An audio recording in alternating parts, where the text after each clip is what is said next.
Hi, my name's JV, and this is my gold point submission for CS61B Spring 2019 Project 0. You can probably already tell that the feature I've chosen to add is orbit tracing for each of the bodies. When I was first playing around with the base project, I realized that it was hard for me to visualize the orbits of the planets. In fact, until I added this feature, I didn't even realize that the orbits in the default example were perfect circles.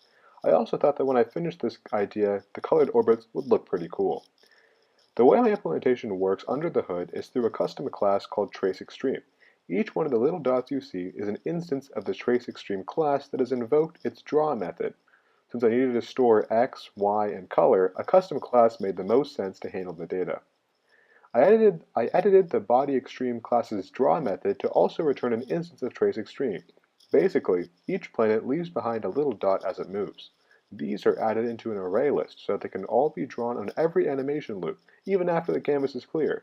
I've added an array of colors for the traces, too.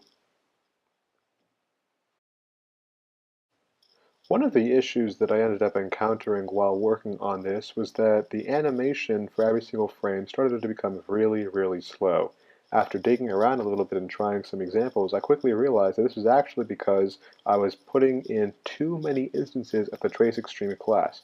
Trying to draw that many dots is simply not possible and not efficient at the right timescale. In order to resolve this issue, I made it so that the array list could only contain 1,000 instances of the TraceExtreme class.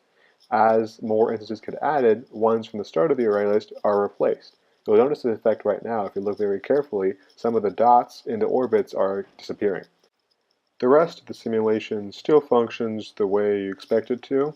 You'll begin to notice right about now there's nice, perfect concentric circles for each of the orbits. This is something I hadn't seen originally, and it was kind of nice to see these multicolored circles all nicely aligned.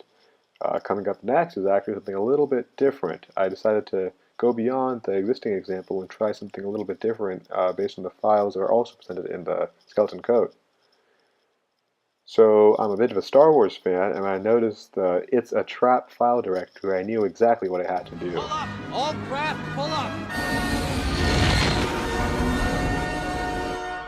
Take a base of action. Green group, stay across the whole sector and each other. Admiral, we have enemy ships in Sector 27. It's a trap. Fighters coming in. There's too many of them. The tracking effect reminded me a lot of what you see in like Star Wars or any other sci-fi movie in all these high-pitched space battles, and I'm pretty happy with the way it turned out.